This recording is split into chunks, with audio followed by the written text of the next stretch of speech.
Hey guys, and welcome back to a new video. So far, we have been navigating from one activity to another, and we might send data along the way, or we might not send any data from the current activity to the target activity. But what if you want to send data back from your target activity to your current activity? How can we do this?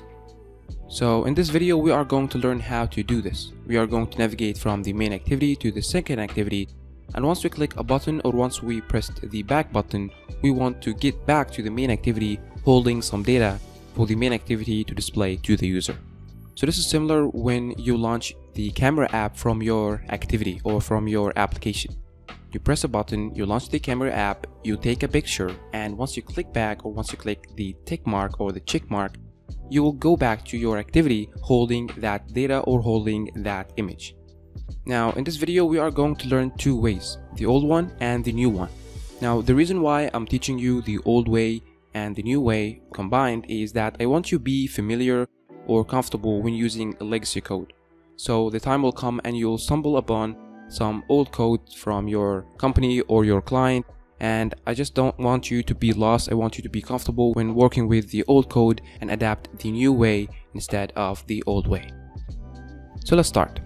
So here, as you can see within our main activity, we have an intent that is just simply takes us from this intent, which is the main activity, to the second activity. And here is the layout for our main activity. We just have the same label and the button that takes us to the second activity. And here we will have a text view that has a name that we will take from the second activity, here from the edit text within the second activity to the main activity. And notice here that the name is only having a text with the tools attribute, so it will not be showed unless we have to put some text within it. Now let's go to the main activity to start implementing this way. So once you have your intent ready, we want to call start activity as we did before. But in this case, we will not call start activity, the normal start activity. We will call the start activity for result. And you can see here it has a crossed line on top of it. That means it's not used anymore and it's not maintained anymore by the Google team or the Android team. However, we are going to learn how to use it for the sake of learning the old way. So here, start activity for result, and if you press Ctrl P, you can see here it takes an intent and a request code. So for the intent, we will pass our intent, and for the request code, you have to put the request code here to make sure that the result that you are receiving later within our callback that we are going to override in a second is from the same intent that you initiated. So the request code is just used to make sure that you are receiving data from your intended activity. So here I'll make the request code as a const val within the same file. So const val my request code, and here I'm just going to assign it to anything 1 2 3. Just make sure to add an underscore. Cool. And here we will pass our my request code. Now what happens here is that start activity for result will launch our activity, and within the second activity we'll do whatever we want to do and then get back with the data. But once we get back with the data, we have to override a callback here within the main activity that will be called each time we get back from the second activity that we launched from our main activity. And this callback is called onActivityResult. As you can see here within the onActivityResult, it passes three things: the request code, which is the same request code that we passed, the result code, and the data. And you can notice that the data here is of type intent, so we will pass data with the help of the intent. Now you could have a couple of start activity for results within your code. Maybe you want to go to the second activity, to the camera app, to the contacts app, to whatever app that you have within your mobile device. So how to make sure that the result or the data that we want to get is from the second activity? So here comes the usefulness of the request code. So with the request code passed from the onActivityResult, we could create a condition to make sure that we are coming from the second activity. So request code equals my request code, and here we are sure that the data here is from the second activity. Now for example, if you have other codes, you could also add an else if or an if to just make sure that the request code is from another start activity for result. Now we checked for the request code. You can also check for the result code, and for the result code you could simply define it within your target activity. So we can define the result code from our second activity, and what we want to define within the second activity is going to be result code OK, and this is just a conventional result code that is coming from the activity class. So here I will add an add condition, result code equals activity dot result code OK. Now here what we want to do is we want to get the data from the second activity. So the data is a name and it's a string. So here val name equal to data dot get extra string or get string extra. Now for the key, again I will make a const val key. So const val my key equal to my key, and here I'm going to use the key my key. Now the data might be null because we might navigate back to the main activity holding no data, so add the question mark to check for nullability. Now once we get the name, we will set the text of the text view to this name. So binding dot name tv dot text equal to the name, and here onActivityResult callback will be called every time we get back to the second activity, when a button clicked or when we press back button, as we will see in a moment. So our job at the main activity is done. We'll go to the second activity, and here what we want to do is we want to add a click listener to the button that takes us back to the main activity. So set on click listener, and here we want to get first the name from the edit text. So val name equal to binding dot edit text dot text dot toString, and here we'll create an intent. So val intent equal to intent, and for convenience I'm going to name it result intent, and here we will put our name within this intent. So result intent dot put extra, and for the key we'll use the same key from the main activity, so my key, and here we will pass the name. Now that's it, but we have to finish this activity, so we have to finish the interaction between this activity and the user and go back to the main activity. So to do this we will call finish, and you can see here that the finish finishes your activity and go back to whoever launched this activity. So in this case it will go back to the main activity. But now we didn't use the intent, we didn't put any result to the intent. So before calling the finish, we'll call the function that called setResult. And here for the setResult, we have to pass the result code and the intent. So the result code is going to be the result code that we checked for within the onActivityResult, which comes from the activity result code OK. And here for the intent, we will pass our intent. Now so far, we only implemented this once we click on a button, but if we press back, this won't take any effect. We'll learn how to do this, but for now let's just run our application to check the result. So within the main activity, go to the activity, we will go to the second activity, modify the name. For example, I'm just going to write Astro, take me back to the activity, and you can see Astro here is placed on the main activity. Now if we just rerun the application and try to modify the name, then we get back to the main activity by pressing the back button, this won't work. If you, for example, again, let's try the same example, Astro, and instead of clicking the button, we will click the back button. And you can see here nothing is displayed within the main activity. So how can we do this? Well, you can change the default behavior for the back button by overriding the onBackPressed callback. And here on onBackPressed callback, we will change the behavior of clicking the back button only within the second activity. So the super.onBackPressed here is the default behavior, so make sure to delete it, and we will add our own implementation. So what we want to do is, again, we want to get the name, then we want to create an intent, save the result within this intent, set the result, and finally finish the activity. So it's the same code. Now instead of duplicating the code, I will just extract this within a function that called setResult and finish. Alt enter, create function setResult. Here add the same code and call this function within the onBackPressed. Now let's try this, and here go to the second activity, add the name again, instead of clicking the button, click the back button, and you can see here Astro is displayed on the text view.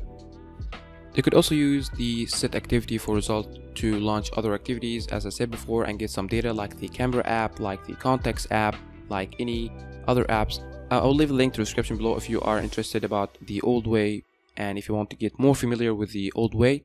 But for now, we will move to the second way, or the newest way, which is called activity contracts. So now let's learn how we can use the activity contracts by converting the onActivityResult code to the new code of the activity result contracts. So the first thing that you want to do is to create the activity contract.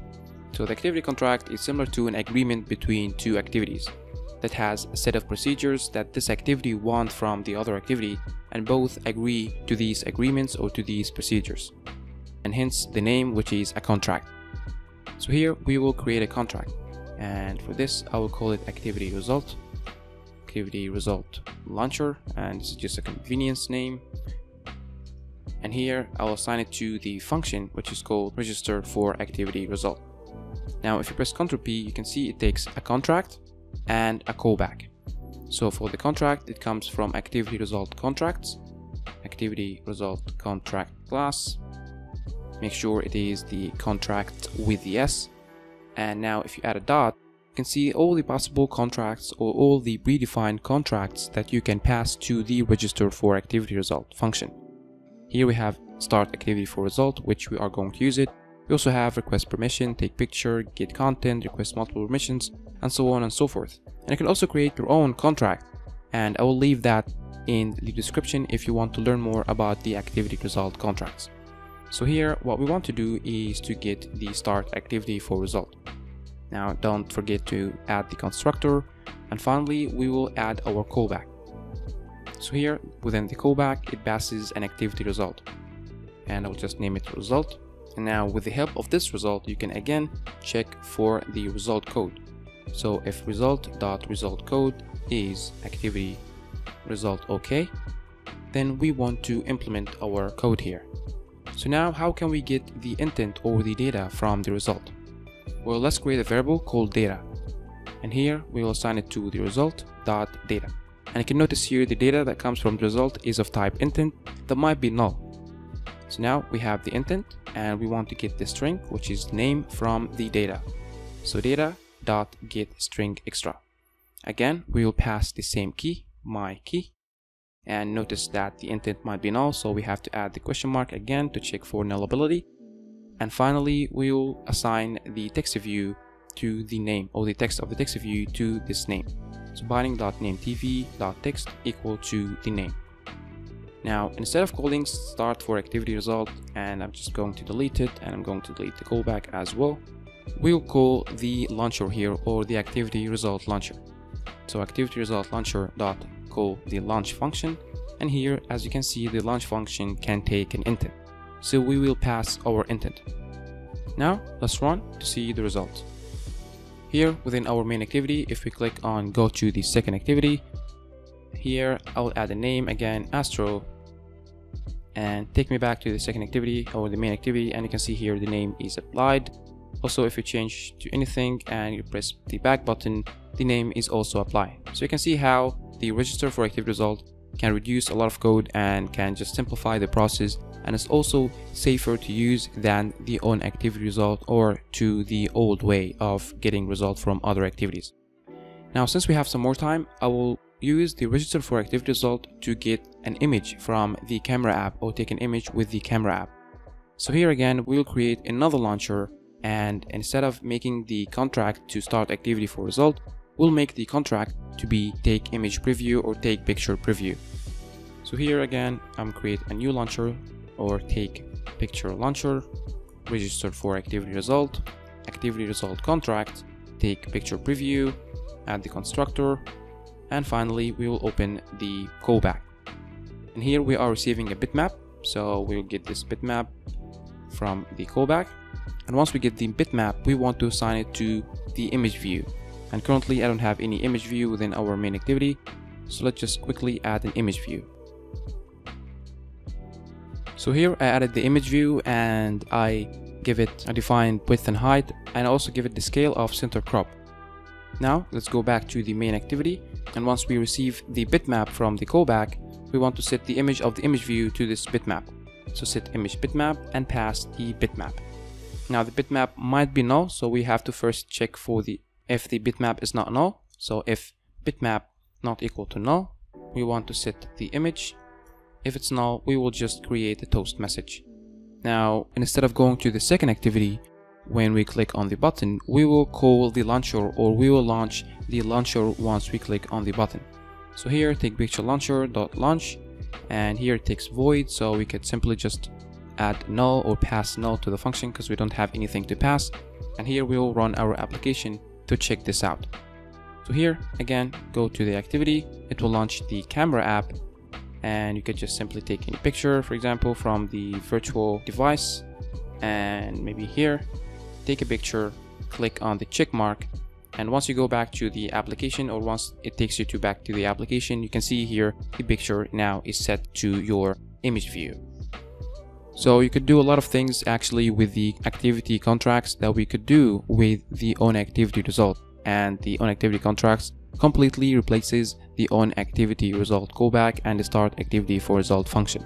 And you can also create your own contracts, as the activity contracts are internally using an intent to perform your actions or your contracts that you pass to a register4activityResult function. So that was it for this video. I will leave links to the description for everything that you need to know about the register4activityResult function and the contracts, along with the old way of requesting some data from other activities or other apps with the help of the deprecated startActivityForResult function and the onActivityResult callback. So thank you for watching, and I hope I see you in the next video.